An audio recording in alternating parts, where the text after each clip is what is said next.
দুপুর বন্ধুরা, এই দেখো টমেটো নিয়েছি, আদা নিয়েছি, রসুন নিয়েছি, কাঁচা লঙ্কা নিয়েছি আর গোটা জিরে, সব কটাকে পেস্ট করে নেবো। আর এদিকে তেল গরম হয়ে গেছে, নুন, হলুদ আর কাশ্মীরি লঙ্কার গুঁড়ো দিয়ে আলুটাকে ভেজে নেবো। আর ডিমটাকে সেদ্ধ করে রেখেছি। ডিম আর আলু কিন্তু দুটোই একসঙ্গে সেদ্ধ। আমি ডিম কষা করব, তাই সেদ্ধ করেই রাখি। ডিম যখনই আমি কষা করি, আলুগুলো আমি সেদ্ধ করে নিই, হালকা সেদ্ধ করে রাখি, তাহলে খুব তাড়াতাড়ি হয়। তো যাই হোক, সেদ্ধটা খুব ভালোই ছিল। এখন আমি ডিমটাকেও ভেজে নেবো। তো যেহেতু হলুদ নুন দেওয়া ছিল, তাই দিইনি, তখন মাখিয়ে রাখিনি ডিমটাতে, তারপর একটু হলুদ দিয়ে নেড়ে নিয়েছি। আর যেই ডিমগুলো দেখছো না ফেটে গেছে, ওগুলো আমাদের বাড়ির মুরগির ডিম। আর যেই বাদবাকি দুটো ডিম ছিল, সেগুলো হচ্ছে পোলট্রির ডিম, কেনার ডিম। তো ওই ডিমগুলো, বাড়ির যে মুরগির ডিমগুলো না, খুব নরম হয়, সেদ্ধ করলেও ফেটে যায়।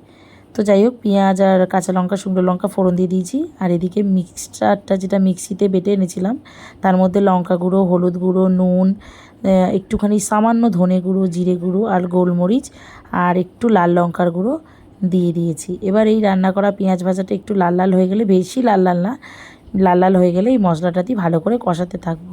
আর মশলা ধোয়া জলটা যেইটুখানি পারবো সেইটুখানি দিয়েই কষাবো, কোনো এক্সট্রা জল আমি এখনও দিইনি। তো দেওয়ার পর কিছুক্ষণ চাপা দিয়ে রাখবো। এবার দেখো, তেল ছেড়ে দিলে একটা কালার, তেলটা ছেড়ে দিয়েছে বুঝতেই পারা যাচ্ছে। তখন আমি কি করি, আলুগুলোকে দিয়ে দেবো। যেহেতু আলুটা সেদ্ধ করা ছিল, আমাকে বেশিক্ষণ কষাতে হবে না, মশলাটা অলরেডি হয়ে গেছিলো। কষাতে কষাতে আর সামান্য একটু জল দেবো, তারপরে জল দিয়ে ওটাকে ফুটতে দিতে হবে। তো বেশ কিছুক্ষণ জল দিয়ে একটুখানি পর ফুটে উঠেছে। তো আমি যেটা করি, ডিম কষা করার সময় একটা কাঁচা ডিমকে ফাটিয়ে রাখি, যেটা ওই ঝোলের মাঝখানে দেবো, এর টেস্টটা না একটু আলাদা হয়।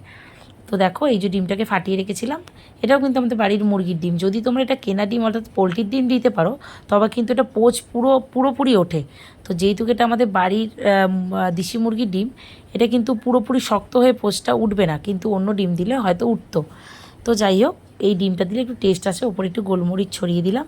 তো দেখো, ডিমটা একটু হালকা শক্ত শক্ত হয়ে গেছে। এটাকে সাইড করে রেখে আমরা যে ডিমগুলোকে ভেজে রেখেছিলাম, সেদ্ধ ডিমগুলোকে, সেগুলোকে দিয়ে দেবো। দিয়ে আর এই বাটিতে তেলটা ছিল, তো একটু জল দিয়ে ধুয়ে ওই জলটুকুই দেবো, বেশি জল দিইনি। দেখতেই পাচ্ছ, বেশি জল দিইনি। এবার এটাকে কিছুক্ষণ ফুটতে দেবো। তো এটা ফুটে গেলে গরম মশলা দিয়ে এটাকে নামিয়ে নেবো। তো খুব ভালো হয়েছিল, তোমরা কেউ ট্রাই করো। কেমন হয়েছে রেসিপিটা বলো। ভিডিওটা দেখার জন্য থ্যাংক ইউ।